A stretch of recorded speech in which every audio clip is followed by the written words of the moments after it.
Hello and welcome to Fire Racing's World Championship for all the qualifying laps and race highlights of round 5 in Spain. Now at the back of the grid we have Mornay with no time set and Conzo 1993 who did set the time, and he's on his first league race on his wheels, so we'll just have a little listen in to see how he gets on throughout this lap. You know, you see the ironic thing is, I actually feel like I'm actually quite fast in the wet conditions. So he's feeling quite comfortable in these conditions, and it is slightly wet and it's affecting the camera on the McLaren, but no comparison to put against Conzo here at the moment. But he knows himself that he is down on his own potential pace being on the wheel now, but it won't take too long for him to find the lap time.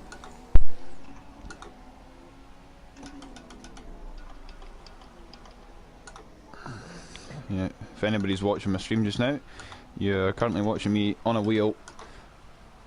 Third day since I got it on Monday, and yeah, I'm racing tonight.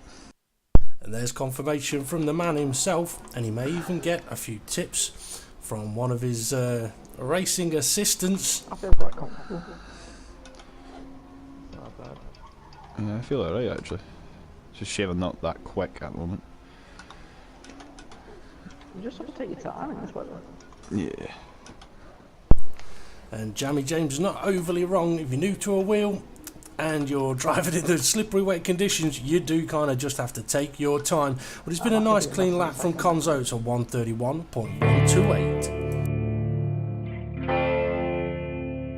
Moving on to the 6th row of the grid, we now have Duo Finn with a 130.3 and Jason with a 129.1. So somewhere on these laps, Duo Finn loses just over a second. So let's have a look if we can find out where it was. Heading down into turn 1, braking at a similar point. Jason taking a tighter apex of 1 and of 2.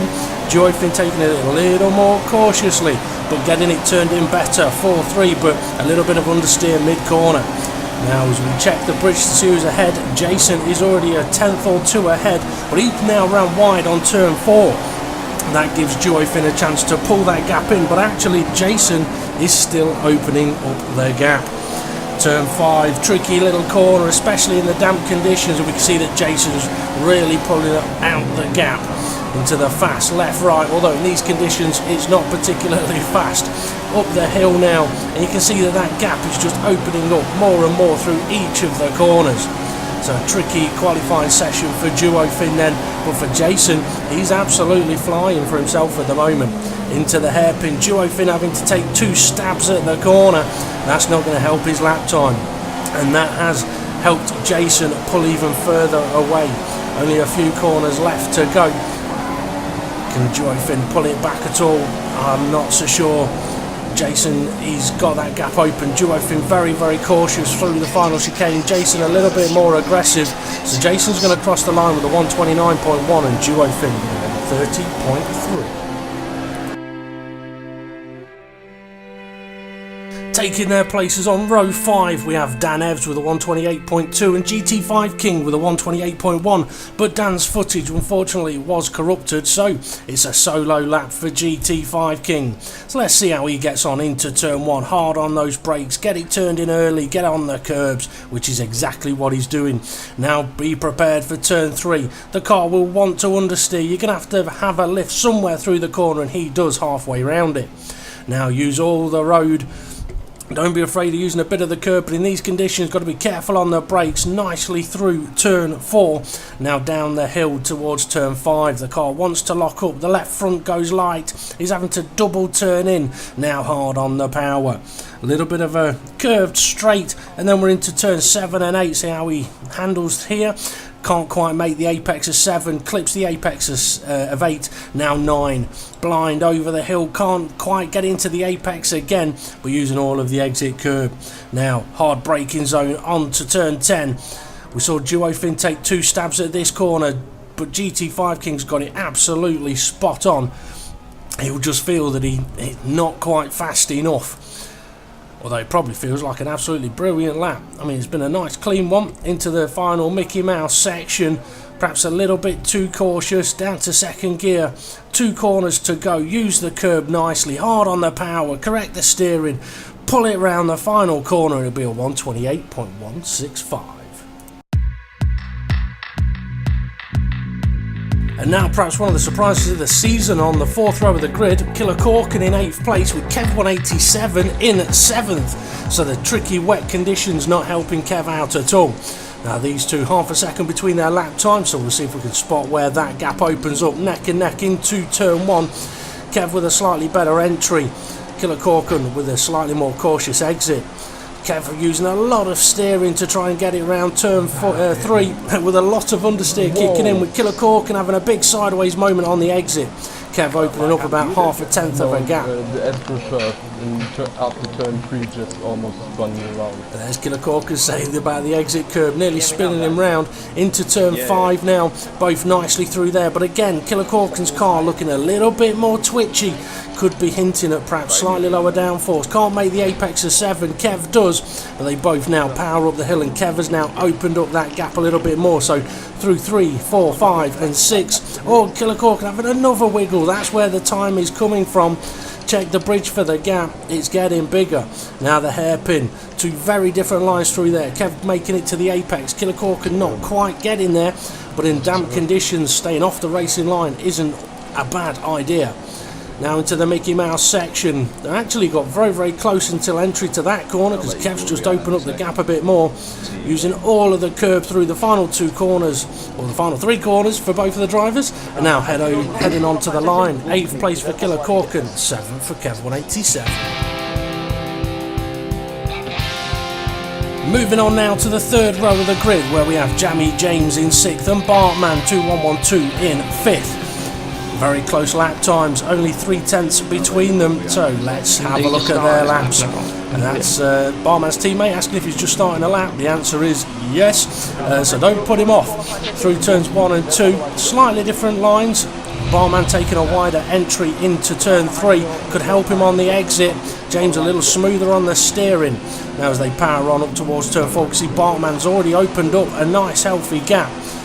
Will that close down through sector 2? Quite possibly. James not really pushing the edges of the circuit, whereas Bartman really is. Bit of understeer through turn 5 though. James having a wiggle on the exit of the corner. Turns 7 and 8, can they get it into the apex? Yes, both quite nicely. Apex is 7 and 8. Over the hill for turn 9. Can they get it in again? Barman just clips the curb. James gives it a slight wide berth, but makes it nicely around the corner. Check the bridge for the gap. It's not opened up too much, and there's Bartman's teammate. Not too happy with pole time that's just been set, but we have got a few minutes left of the session. That time can change. Now these guys getting very close again. Check the end of the curb, not much between them, but Bartman a faster entry into the final corners. James using plenty of curb, just what he needs to do, but Bartman's got a very good exit, so it'll be 6th place for Jamie James with a 127.3 and a 27.0 for Bartman. Moving on now to the 2nd row of the grid, where we have Stocky in 4th place and Furrow Racing DP in 3rd.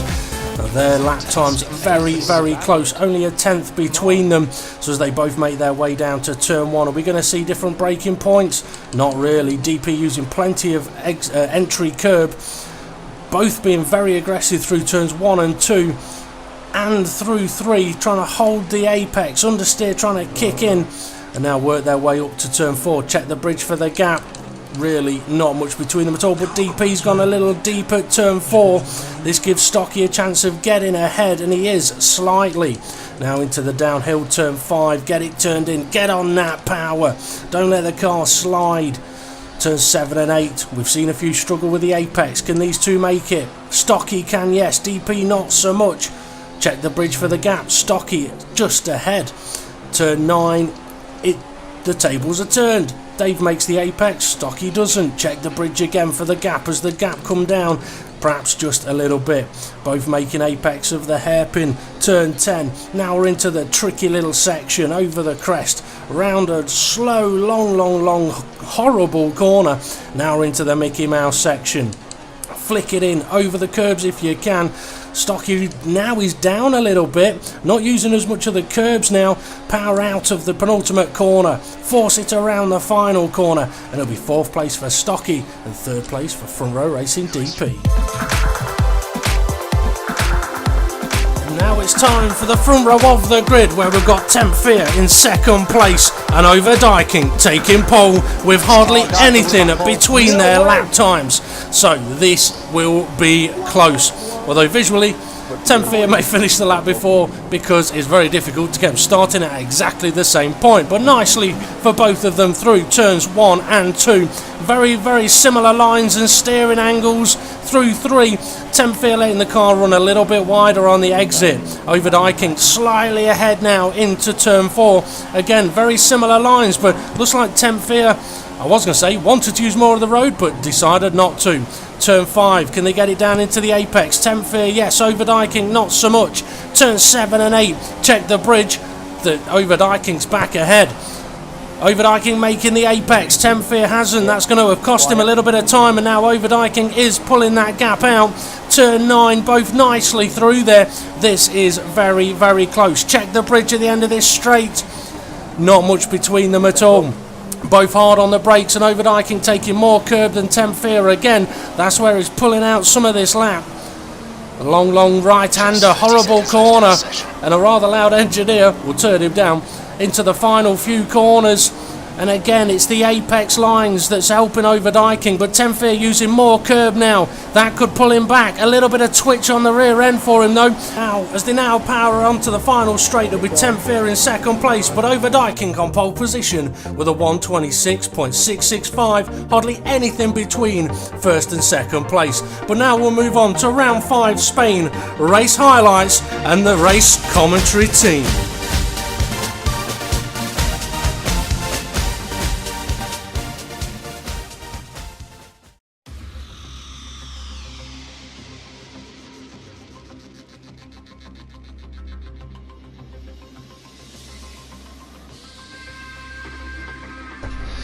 So strategies, they can start the choosing tyres. You might find drivers that start on their prime tyres. It's suggesting to me a 3-stopper. Get me some new ones. Yeah, it's telling me to pit on at least the 5th lap. Maybe that's being a bit overcautious with the grip of these tyres. And away So they they go go. down into turn 1. Who's going to get there first? We're about to find out. I'm trying to get onto the lead car. Oh, DP's been hit. DP's round, but he hasn't lost his front wing, but he will be absolutely foaming. 2nd week in a row he's been spun. He was side by side with let me put my tongue in. Overdyking down into turn 1. Unfortunately, we missed that on the live stream there. Oh, Killer Corkin's gone off as well. He's down at the back. He's currently running. Stocky's gone for a move at for the lead, and he's been hit by Overdyking. Well, I'm going to say Overdyking hit him. There was a coming together. Stocky was in the wall. Overdyking still running in 1st place with James in 2nd. The Ferraris are absolutely loving this Spanish Grand Prix. He's letting Tempfear and Jamie James through. Maybe he's feeling that it was his fault. Yeah, Yeah, he's looking for Bartman for Stocky, but Stocky's at the back. Stocky is way down. Overdyking, is he going to ruin his race here, giving up all these positions? Stocky is in 14th place. He's in 14th place. He's got no front wing. Is he missing his front wing? He is. Overdyking, there is no point in waiting. He's got no front wing. You would have to pit in order to give Stocky his position back. And the leader is the current number 2 driver at the Scuderia Ferrari team, and it's Jamie James. And all of this is putting Kev up a few places from his starting position. Oh, sorry to break you off. Tempfear is looking for a move round the outside into turn 1. Jamie James gone defensive. This is opening up the corner for Tempfear, and we do know how quick Tempfear is round here. And this is where Overdyking's going to be thinking to his teammate, please, please don't let anyone overtake you. Let me catch everyone back up. But Tempfear's he's up done the it. inside into turn 4. Jamie James is on the outside. This is very close. Jamie James will have the run into the next corner though. And behind them, Tempfear, Bartman's he's gonna gone do for a the move as well. Bartman's kept his close for the position. race lead now. Jamie James is defending like mad. they've got to be careful on those curbs. It can look like that you've only got 2 wheels on the tarmac, but you could quite possibly have only 1. Oh, Temp Fear just got a little bit scruffy there, through over the hill, over the brow of the hill, now heading down into the tight left-hander. We are aware that Stocky does have a race engineer. If that race engineer could give any further information on the incident to Front Row Racing RI through either his Facebook, sorry, I do apologise. You can message Front Row Racing if you want to with Facebook, but we won't look at it till afterwards. Kev side by side with the driver. Who's that? Is that Overdyking? Kev's done it, yeah. Going at it, yeah. Jamie James with the fastest lap. Going to have a run down into turn 1. The one thing that for Kev is he's getting a decent slipstream. Overdyking's going for it. He's up the inside. That looked a little bit. That's massive. Yes, absolutely massive. Is Kev out of this? Kev's still running. He's got his wing. Decent way back. This seems to be going from bad to worse for Overdyking. Currently in P8, and that seemed a day late and $1 short for that overtake. But I'd have to watch a replay to see it again.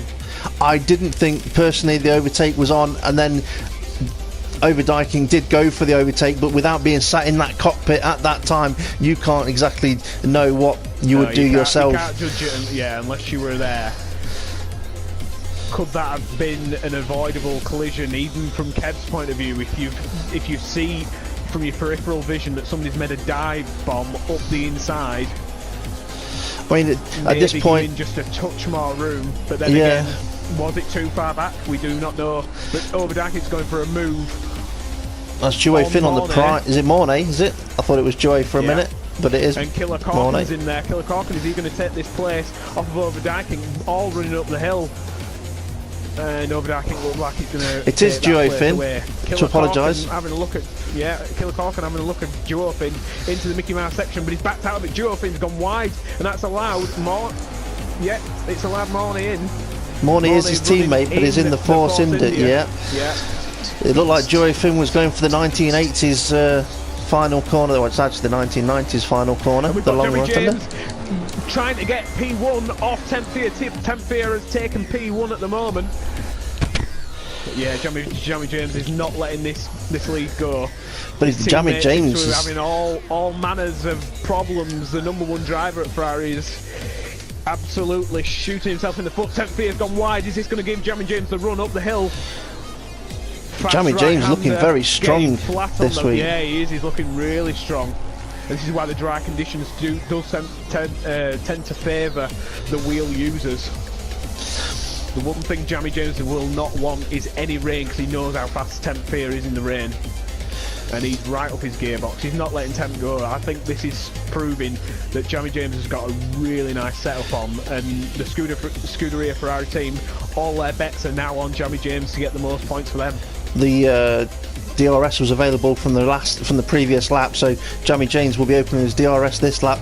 Is he going to go for that similar move down the inside? No, he's going to outside, inside, out, inside. He was trying to push Temp Fear to the position he wanted him, but he's just waited his bait. Bide his time. Talking of almighty comebacks, Front Row Racing DP is now running in P4. He's not anywhere near P3 at the moment, or he wasn't when I last checked. But he's overtaken. Turn 1. He's in P3. No way. Yes way. Absolutely. Bartman's just got the inside line. DP. Bartman, is he going to fight this for all he's worth? He's on the prime tyres though, Bartman, so this should be easy pickings for DP. Now, one thing I didn't notice was what tyres Overdyking was on earlier on, because we are aware that he is a driver that likes to start racing. Seems to be the only one on primes. I will look through the grid order. And I was aware that Joey Finn was on the prime tyres. I haven't seen anybody else myself on the primes. So Temp Fear is running in P1 on options. Jamie James in P2, very close P2 on options. I'm sticking with DP for a moment, because he is right up the rear end of Bartman, and he is going to be wanting to get Bartman out of the way as soon as possible, with him being on those option tyres. I think we are going to have to cut away to the lead here, because I think Temp Fear is going to lose P1 down into turn 1. Jamie James has got the red mist. He's got the red car. Is he going to take P1? No. Oh, he just give Tempy a little love kiss. I think that's But what he was I think worried that- about. To do what Overdyking has already done. mean, DP, unfortunately, we've missed the move with DP and Bartman. But Bartman, he's running on prime tyres, he's running in P4. I think he'll be extremely happy with the position he's in, saying that he's running on tyres that the delta difference is at least 1.5 seconds.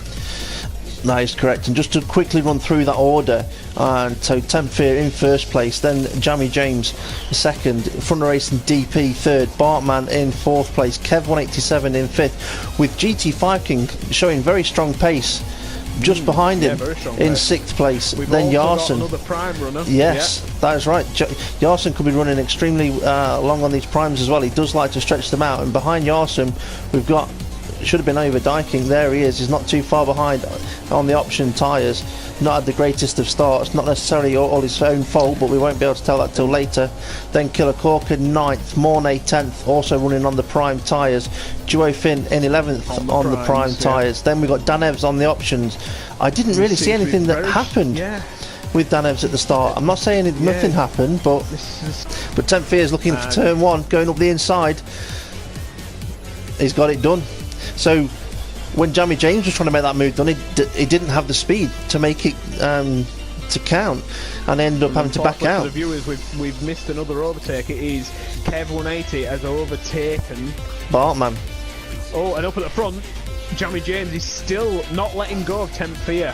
You're talking like running 11-1 arrows. I was talking about running 8-3 arrows. 8-3. Wow.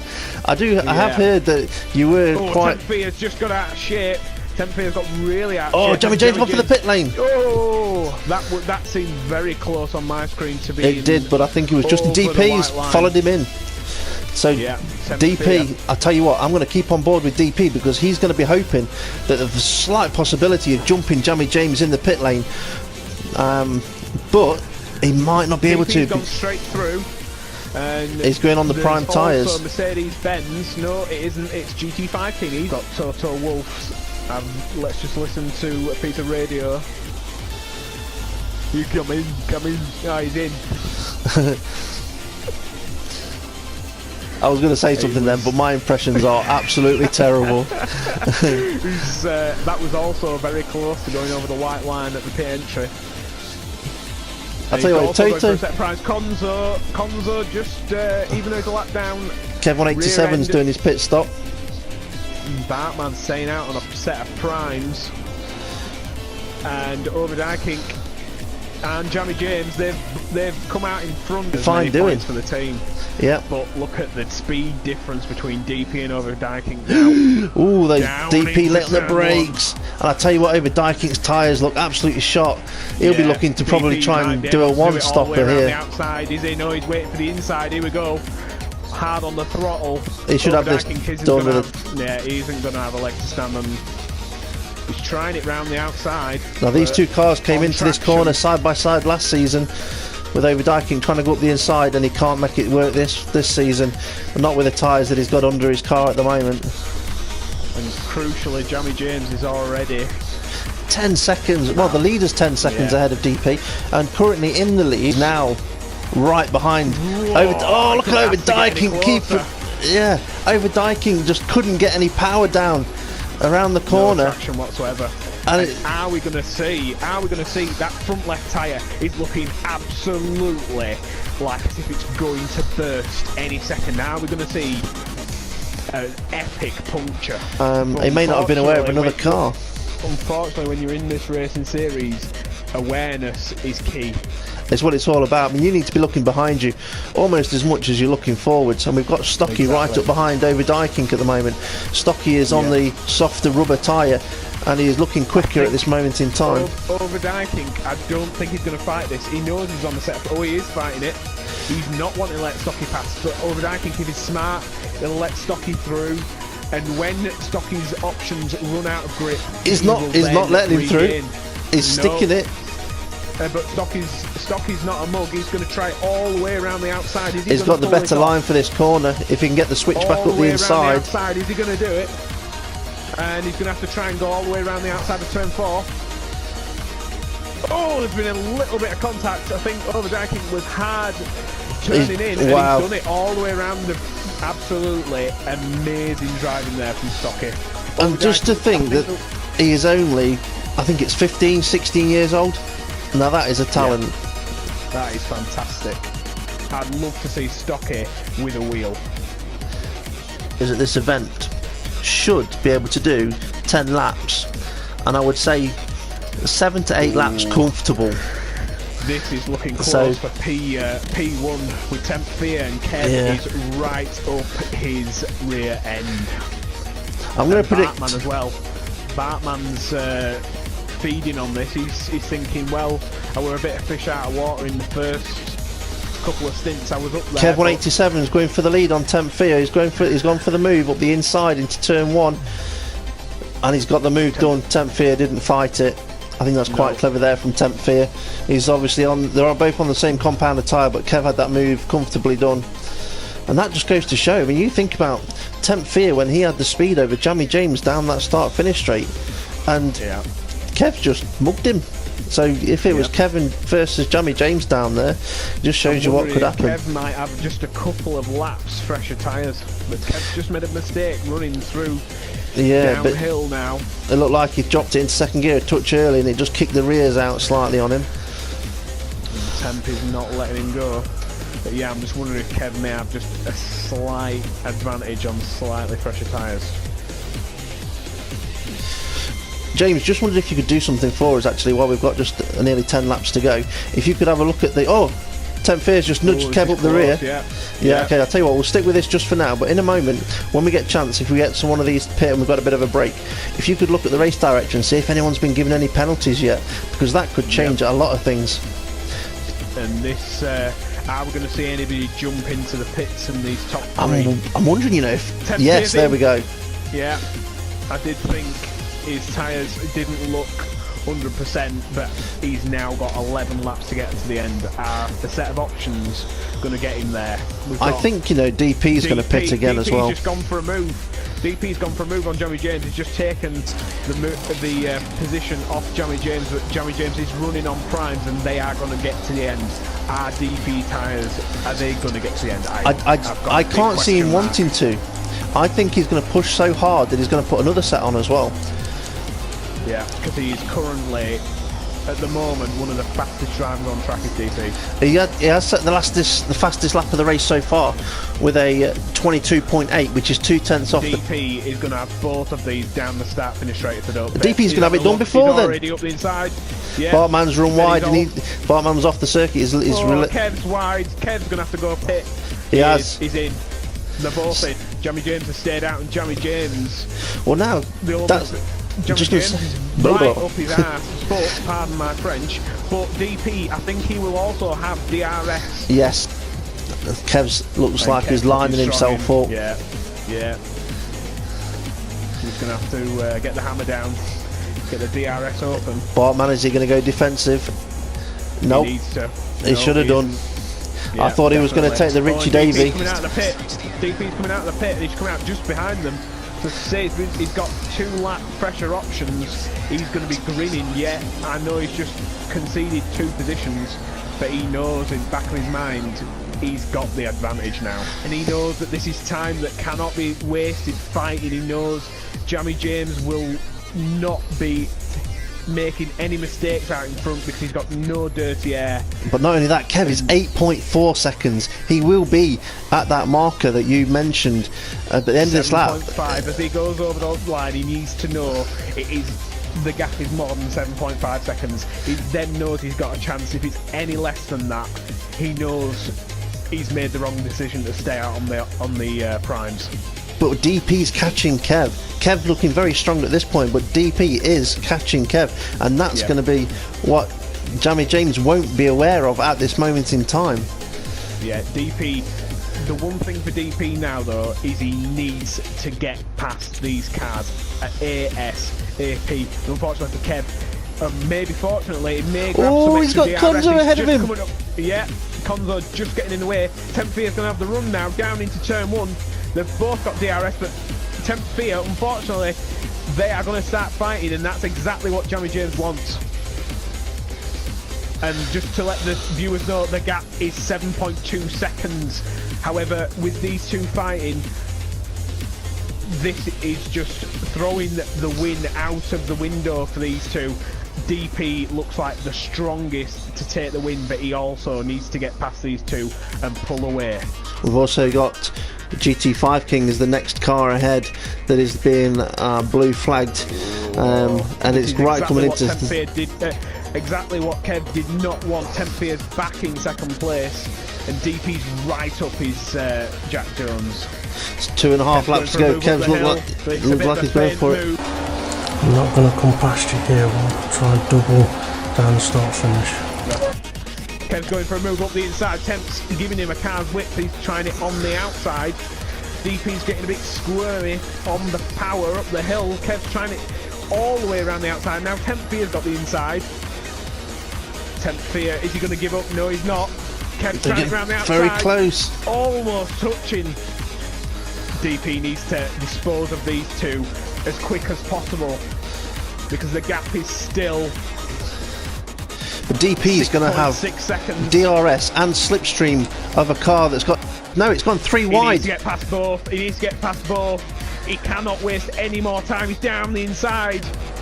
Tempier, I don't think was expecting DP to be there, but he was, and he's still at the inside. DP. Has he made both moves? He has. He's through. He needs to get on with it. Is this the point where the primes? How are we going to have a photo finish over the line? Jamie James's primes, I think they are. They just hit the cliff. Tiltering on the cliff. We've just seen front row racing DP in the background. DP's tyres are on it at the moment. Yeah, he can see it. He can see him right in front of him. He can see him hemorrhaging time. At the last sector, it was 5.4 seconds. We're about to work out as he goes over the brow of the hill what the gap is, but he's only got one sector left to go. There's one thing seeing him, there's another thing catching him, but overtaking him is a completely different thing altogether. Jamie James has won this race. Unless he wins it, he has won this race. Or, if you could, have a quick look at that race director before this event's over, and I'll finish off from here. Yep. Right, we've got Jamie James, penultimate corner. This is going to be an epic victory for Jamie James. It's been so long. It's been about a season and a half since his last win. Jamie James takes the victory on the circuit. What a win for up the line, Scuderia Ferrari. So Jamie James, brilliant. Jamie James gone and taken the win. And he needed that. He really did need that, did Jamie James. What did we say at the start of the race? 4 races gone so far with 4 different winners. Now, 5 races, 5 out of 5. 5 different winners. Podium there, we have Jamie James on the top step. It's been a long time coming, but well deserved. Fantastic.